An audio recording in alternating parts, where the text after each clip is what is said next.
Join करून 4 महिने 6 दिवस झाले आणि 3 महिने 5 दिवसातच मी आयडल वेटवर आली आहे. अरे वा, या पण मॅडम आयडल वजनावरती आहेत. येस. आणि मॅडम तुम्ही किती किलो वजन कमी केलेलं आहे? 10 किलो.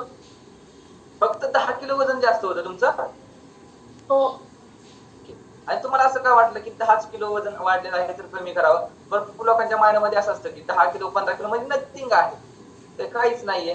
तुम्ही तर 10 किलो मध्येच कमी केलेलं आहे, का बरं केलं? कारण की 10 किलो जास्त होतं सर माझं वेट आणि ते मला अश्विनी मॅमने सांगितलं की 10 किलो तुम्हाला वेट कमी करावं लागणार तुमची हाईट प्रमाणे.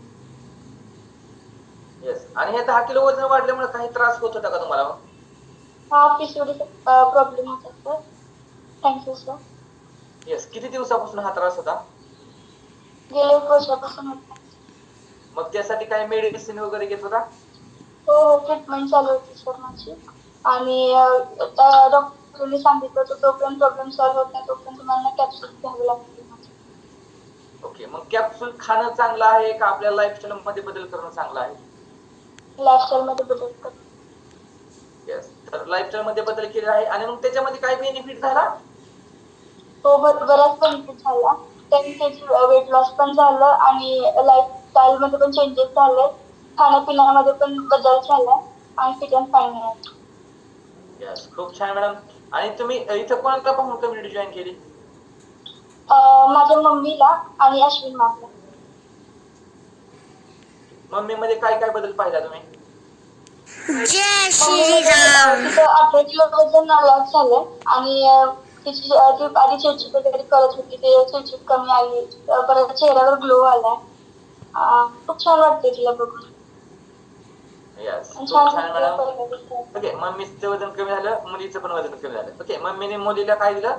तर आरोग्य दिलं, ते पण चांगलं. आपण मुलांना काय देत असतो? BP, sugar, thyroid, PCOD, PCOS. आहे ना, पुढे पुढे ढकलत देत असतो. ओके. आपल्या मुलीला कसं वाटतं? ओके. प्रत्येक आईचं म्हणणं असतं की मुलीला चांगलं मिळावं, चांगली साडी असेल, चांगली ज्वेलरी असेल, आहे ना, चांगल्या काही वस्तू असतात त्या मुलीला दिल्या जातात, आहे ना. कशामध्ये? लग्नामध्ये झालं असते, आहे ना, लग्नामध्ये भांडे दिले जातात, बेड दिला जातो, कपाट दिलं जातं, फ्रीज दिलं जातं, टीव्ही, एलसीडी, व्हीडी काय असतं ते दिलं जातं, आहे ना. वॉशिंग मशीन पण दिली जाते आजकाल. पण त्याच्यानंतर चांगलं आरोग्य कोणच देत नाही, है ना. चांगलं आरोग्य कोणी दिलंय का? नाही दिलं. कारण प्रत्येक जण देखाव्याकडं, दिसण्याकडे लक्ष देत असतो. घरामध्ये भरपूर वस्तू आहेत म्हणजे ते घर आनंदी आहे असं असतं का? नसतं. ज्या व्यक्तीचं आरोग्य व्यवस्थित आहे तो मनाने आनंदी असतो, देखाव्यानं नाही. तर तुमच्या घरामध्ये सगळ्या वस्तू म्हणजे तो मनाने आनंदी असू शकतो असं होत नाही. तुमची बॉडी जर व्यवस्थित असेल तर 100% तुम्ही मनापासून आनंदी आहे ना, हे राहू शकत. यस. तर खूप छान मॅडम. किरण पिंपळे यांच्यासाठी